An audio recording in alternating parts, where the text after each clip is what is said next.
Assalamualaikum dan salam sejahtera. Saya Nazri Kaha. Ini agenda Awani menjelang Malaysia memilih.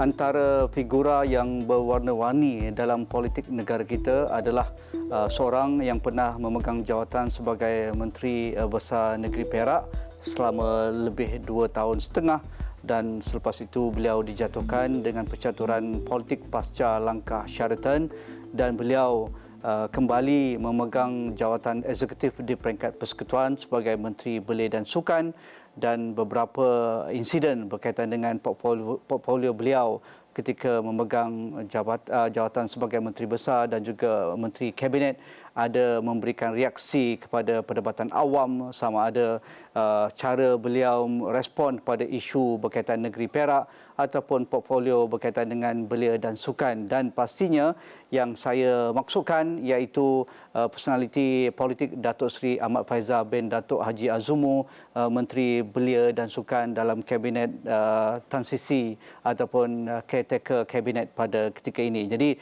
terima kasih Datuk Seri Ahmad Faizal Azumu kerana sudi bersama agenda Awani pada malam ini.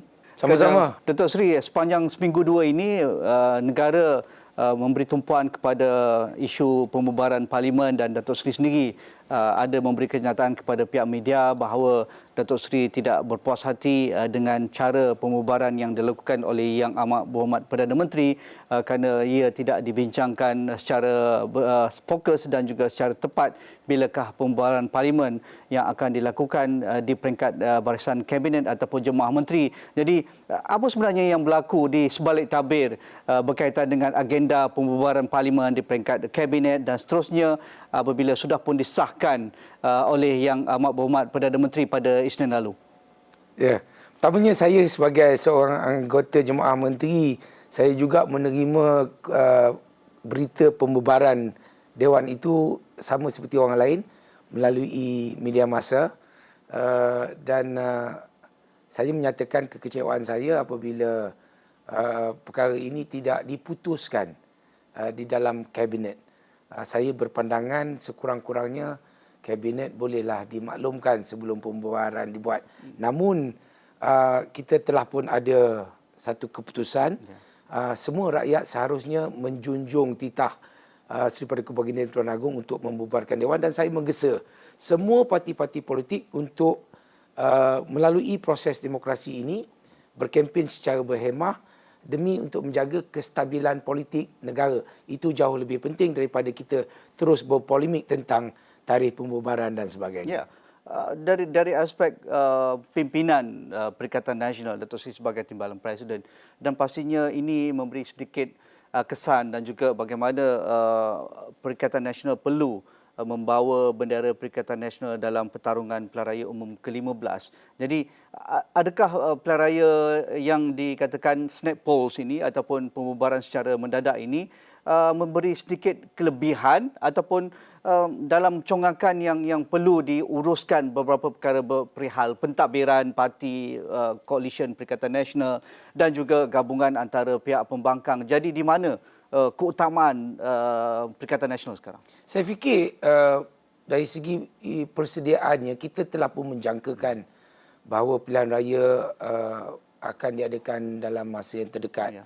Ya, kalau paling lewat pun mungkin awal tahun depan. Jadi awal tahun depan itu pun dalam 3-4 bulan yang akan datang. Jadi memang dah terlalu singkat, dan atas sebab itu saya fikir Perikatan Nasional telah pun membuat persediaan awal. Kita telah pun memperkukuhkan hubungan di antara semua parti-parti gabungan. Ini telah kita lakukan, dan saya fikir walaupun kita sebut tentang kekecewaan kita tidak dimaklumkan lebih awal, seperti yang telah kita tanda tangani satu perjanjian di antara Perdana Menteri dengan kepimpinan Perikatan Nasional sebelum ini, sebelum kita tubuhkan kerajaan campuran, untuk berbincang sebelum mendapatkan tarikh dan sebagainya.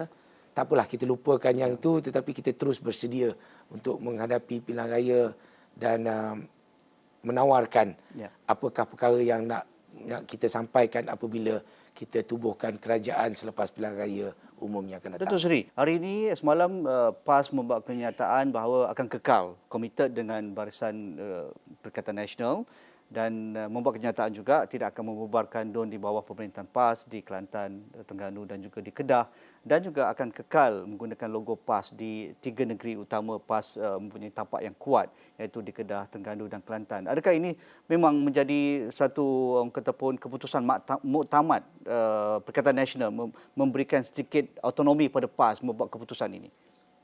Ini saya diberitakan ini adalah satu keputusan yang dibuat oleh jawatakuasa tertinggi mereka semalam. Tapi ada 3 perkara di situ, antaranya adalah berkenaan dengan mereka mengekalkan hubungan di dalam Perikatan Nasional ini dalam usaha mereka yang berterusan. Saya nampak bersungguh-sungguh untuk memastikan perpaduan ummah dapat dicapai di Malaysia ini. Kita kena ingat yang kedua-dua parti iaitu Bersatu dan juga PAS sebenarnya memang mengusahakan perkara ini daripada sejak awal lagi.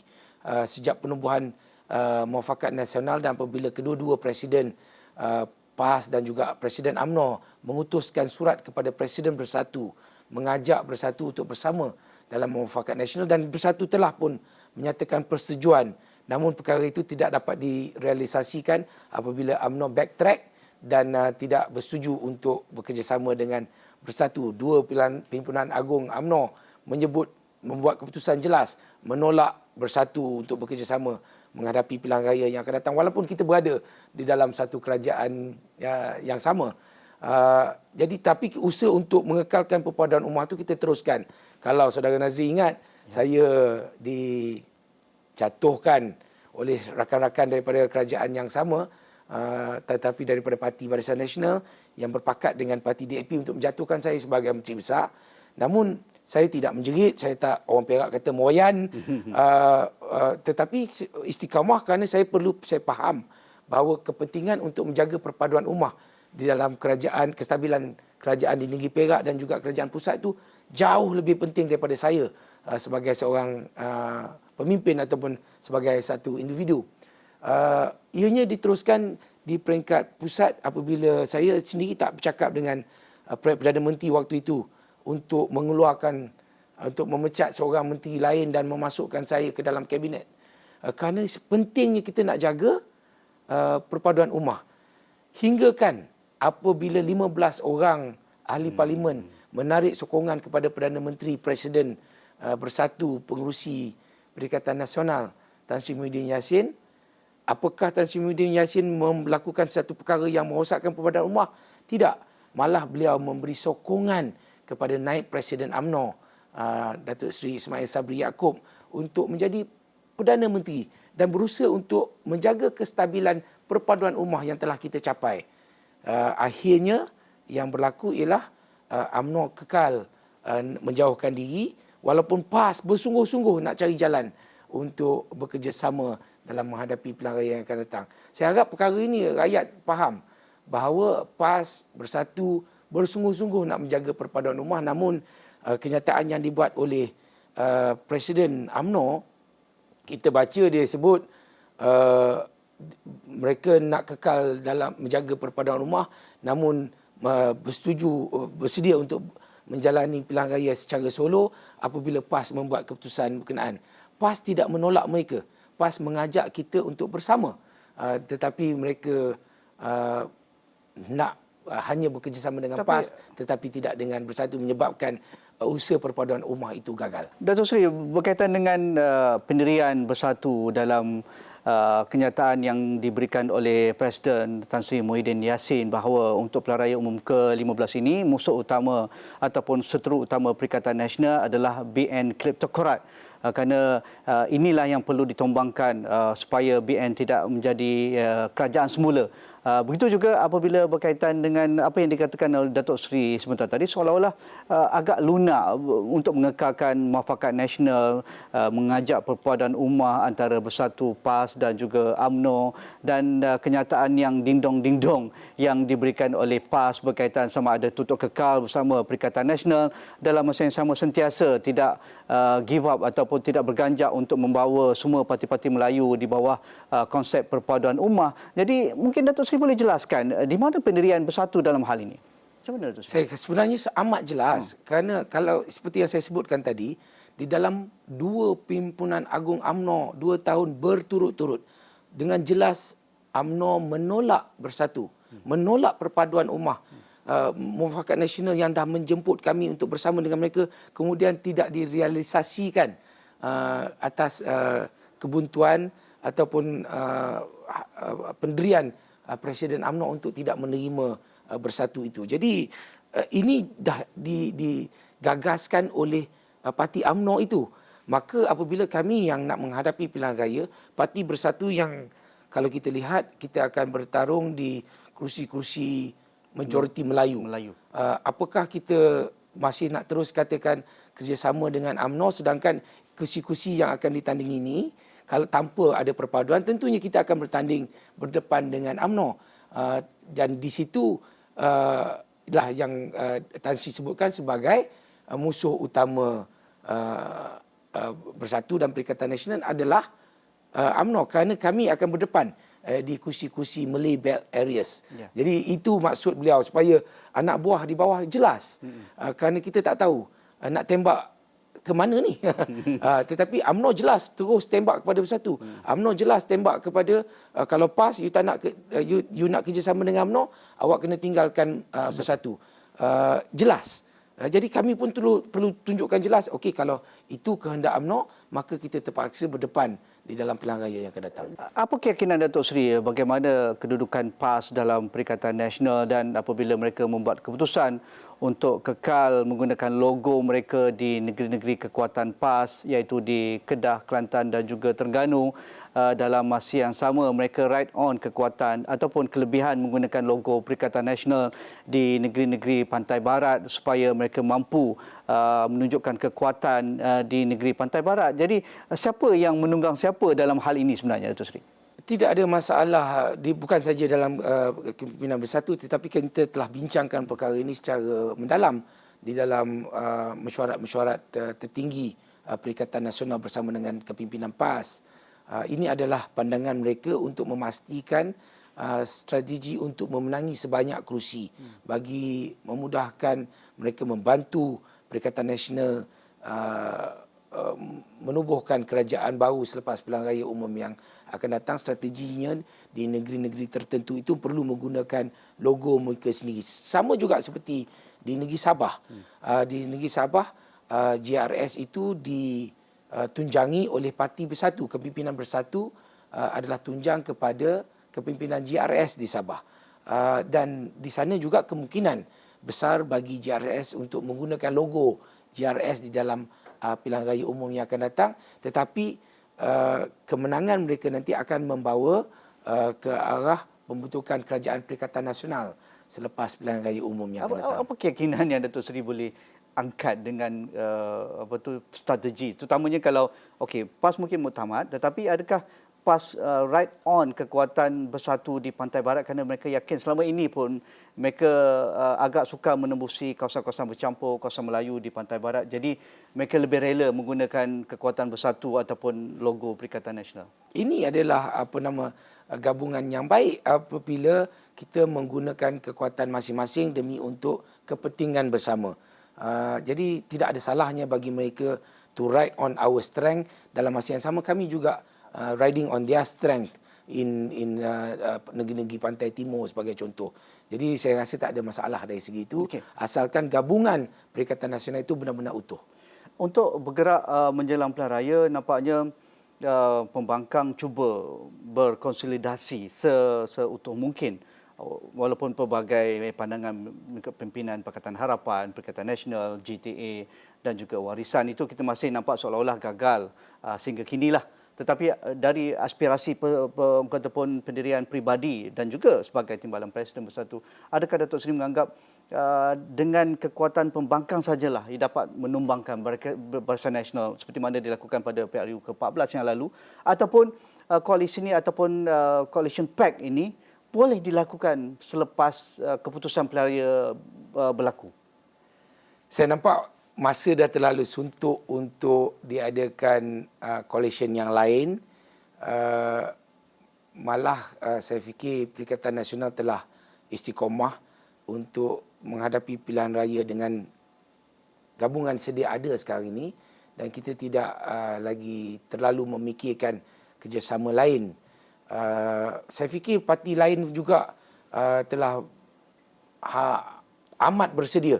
Kalau kita dengar daripada Presiden UMNO sebagai contohnya, di dalam satu perjumpaan baru-baru ini dia kata apa, ahli-ahli kena bersedia untuk menyelamatkan kepimpinan Barisan Nasional yang mungkin akan didakwa jika kalah dalam pilihan raya. Jadi saya tak pastilah kalau ahli-ahli Barisan Nasional ini nak bekerja untuk pemimpin, bukan untuk kepentingan bersama. Jadi semua orang nampaknya dah bersedia dan menggunakan strategi masing-masing untuk menawarkan diri mereka, coalition mereka kepada rakyat. Jadi saya fikir rakyat juga telah bersedia untuk memilih mana permata, mana batu dan sebagainya. Jadi cuma harapan saya, apa juga yang kita lakukan sebelum pilihan raya ataupun selepas pilihan raya, semua pemimpin politik mesti meletakkan kepentingan orang ramai, kepentingan rakyat, kepentingan negara melebihi daripada kerakusan diri sendiri, nak selamatkan diri sendiri, nakkan kekuasaan buat diri sendiri, mesti jauh diletakkan ataupun dicampak jauh-jauh, tak boleh ada dalam diri mana-mana pemimpin di negara kita ini. Lebih-lebih lagi kepada mereka yang tercalit dengan masalah-masalah didakwa di mahkamah, nak selamatkan diri. Sekarang dah dengar pula kalau nak tubuh kerajaan, nak tukar peguam negara untuk ditarik balik kes dan sebagainya. Perkara ini adalah menjadi satu jihad bagi rakyat Malaysia untuk kita tolak pemimpin-pemimpin begini daripada memimpin negara kita ni.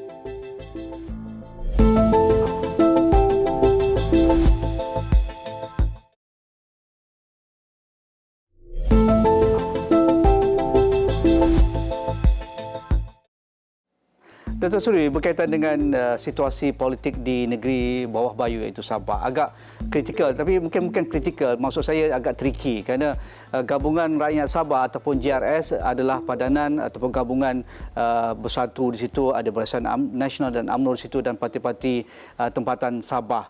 Tetapi apabila Tan Sri Muhyiddin Yassin mengatakan gabungan ini perlu diteruskan untuk pilihan raya umum ke-15 dan agak menarik kerana di peringkat persekutuan apabila Tan Sri Muhyiddin mengatakan enemi utama untuk pilihan raya umum ke-15 adalah Barisan Nasional, tetapi di Sabah nampaknya agak lunak, boleh bersama dalam satu gagasan ataupun komponen. Jadi di mana sebenarnya yang cuba ditunjukkan oleh bersatu dalam arena politik di peringkat Sabah, dan juga kalau menang besok bagaimana ataupun kalah besok bagaimana di Sabah? Itulah Nazri, saya rasa kita punya masalah ni, kita tengok satu perkara tu melihat mengikut warnanya.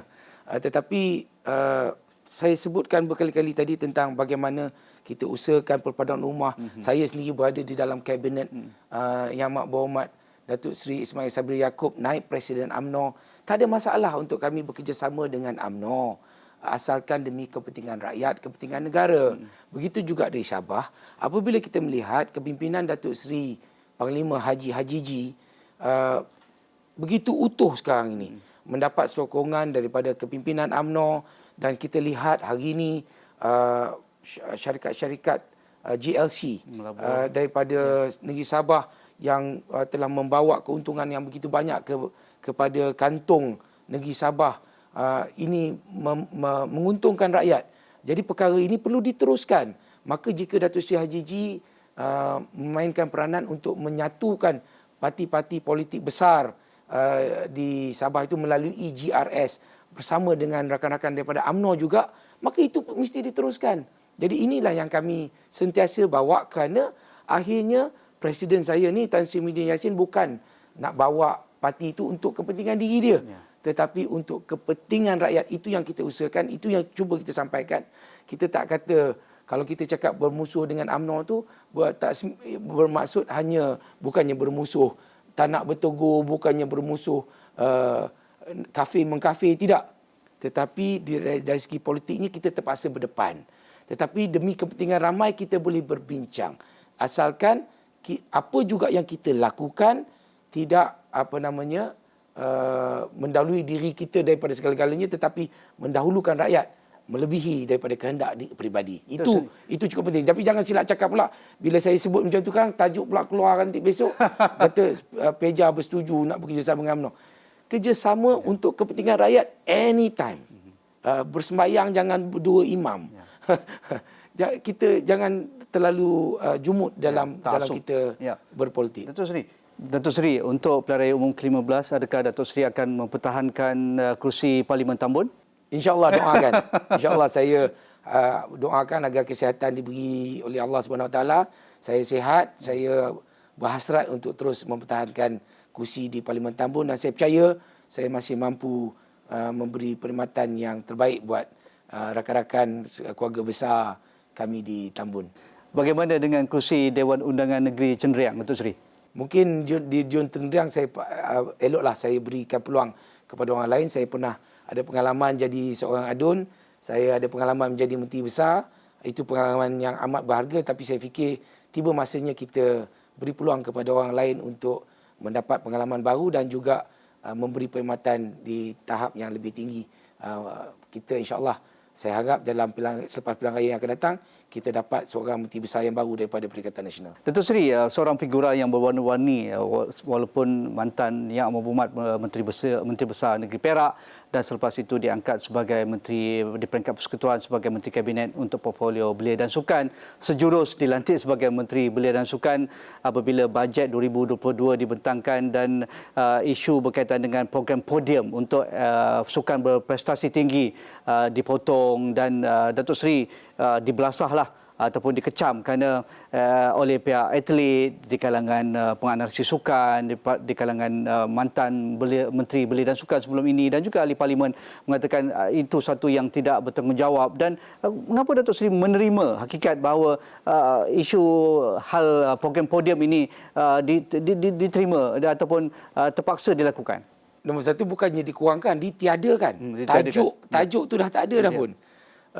Tapi malang bagi saya kerana saya dilantik pada ketika itu tak sampai beberapa minggu sebelum bajet dibentangkan.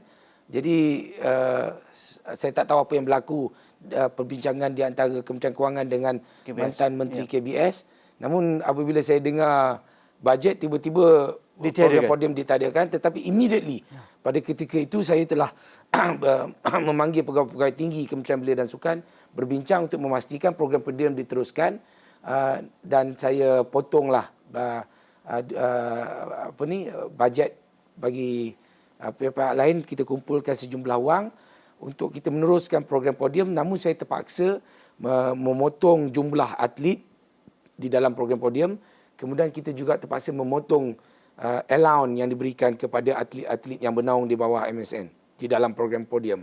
Itu yang berlaku dalam masa ketika itulah yang saya dibantai teruk. Dalam masa yang sama, saya telah berusaha untuk memastikan berbincang dengan Kementerian Kewangan agar program podium ini diteruskan.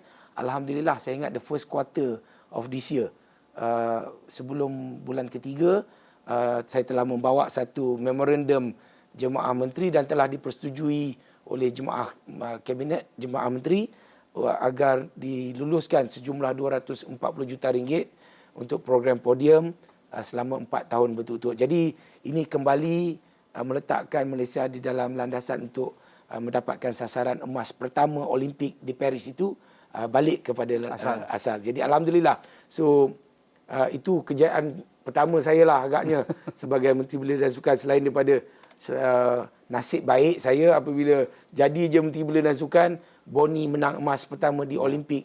I think kalau tak salah saya 2 atau 3 hari sejurus lepas saya dilantik, itu nasib baik. Saya tak ada buat kerja apa-apa pun. Datuk Seri, susulan dengan kontroversi ketiadaan program podium, adakah ia sebenarnya menjejaskan prestasi dan motivasi para atlet kita dan kontingen negara dalam arena sukan antarabangsa? Kalau kita lihat dalam sukan SEA Games ataupun sukan Asia Tenggara baru-baru ini juga, kita berada di belakang negara seperti Vietnam, Thailand, Indonesia, Filipina dan Singapura. Walaupun sasaran KBS ingin mencapai 36 pingat emas itu dicapai, tetapi dengan angka 39 emas, 45 perak dan juga 90 gangsa itu, dan juga prestasi yang agak kurang baik di peringkat Commonwealth. Adakah program sukan kita ataupun peruntukan dana untuk KBS berkaitan dengan sukan kita di Malaysia ini underfunded? Banyak. Sebenarnya mencukupi pada saya. Pada saya secara jujur mencukupi, namun melalui program podium sekarang ni kita dah ada 240 juta. Kalau sukan-sukan yang lain, badminton mendapat penajaan daripada Petronas, bola sepak seluruh negeri, seluruh negara, tiap-tiap pasukan negeri mendapat penajaan yang begitu banyak, sama ada daripada kerajaan negeri masing-masing ataupun daripada pihak swasta. Kerajaan menampung Akademi Moktadahari sebagai contohnya. Jadi sebenarnya sukan berprestasi tinggi ini mendapat pendanaan yang memadai. Itu perkataan dia, memadai. Namun apa yang saya nampak, usaha yang KBS sedang lakukan dan saya harap di masa-masa yang akan datang dapat diterus dan diperkasakan lagi ialah memastikan sukan di peringkat akar umbi ini diperkasakan. Kerana saya melihat Malaysia mempunyai masalah kurang perlu diperbesarkan pool of talent. Kita bekerjasama baik dengan pihak Kementerian Pendidikan, MSSM dan sebagainya, tetapi ini perlu diperkembangkan lagi. Maka KBS melalui Jabatan Belia dan Sukan Negara telah pun menganjurkan aktiviti-aktiviti program-program seperti Malaysia Super League, Malaysia Little League, dan saya harap inilah yang perlu diperkasakan lagi kerana bukan sahaja kita mendapat a bigger pool of talent, tetapi kita juga akan dapat menjana ekonomi negara. Kerana apabila semua rakyat bersukan, semua orang akan pakai pakaian sukan, akan beli pakaian sukan, akan minum, gimnasium kita akan sibuk. Jadi ianya akan memperkasakan industri sukan yang akan kembali menguntungkan negara. InsyaAllah, jadi itu yang kita usahakan. Saya harap semua orang akan terus menyokong usaha ini. Datuk Seri juga viral di internet, sosial media. Datuk Seri menjadi pelakon. Alhamdulillah, not too bad kan? Not too bad. Saya sebenarnya saya nak bantu. Ratu Tenpin dah. Saya nak bantu rakan-rakan saya. Pengarah drama tersebut, Jinggo, seorang sahabat bersama isteri dia, telah mulanya nak minta bantuan, nak menggunakan fasiliti Majlis Sukan Negara dan sebagainya. Saya sokong. Kemudian mereka minta saya buat cameo appearance. Jadi saya buat dan mungkin dia nampak bakat saya ada sikit kat situ agaknya. Dia banyakkan pula scene. Tapi kena baling telur lah. Alhamdulillah. Terima kasihlah. Okay. Terima kasih kerana tak menghina saya. Tak. Terima kasih Datuk Seri Ahmad Faizal Azumu, Menteri Belia dan Sukan dalam kerajaan interim pada ketika ini, dan pastinya kita akan tampilkan lebih ramai personaliti dan juga penganalisis politik menjelang Malaysia memilih. Sekian saja bersama saya Nazrika Ha dalam Agenda Awani malam ini. Assalamualaikum, kita jumpa lagi.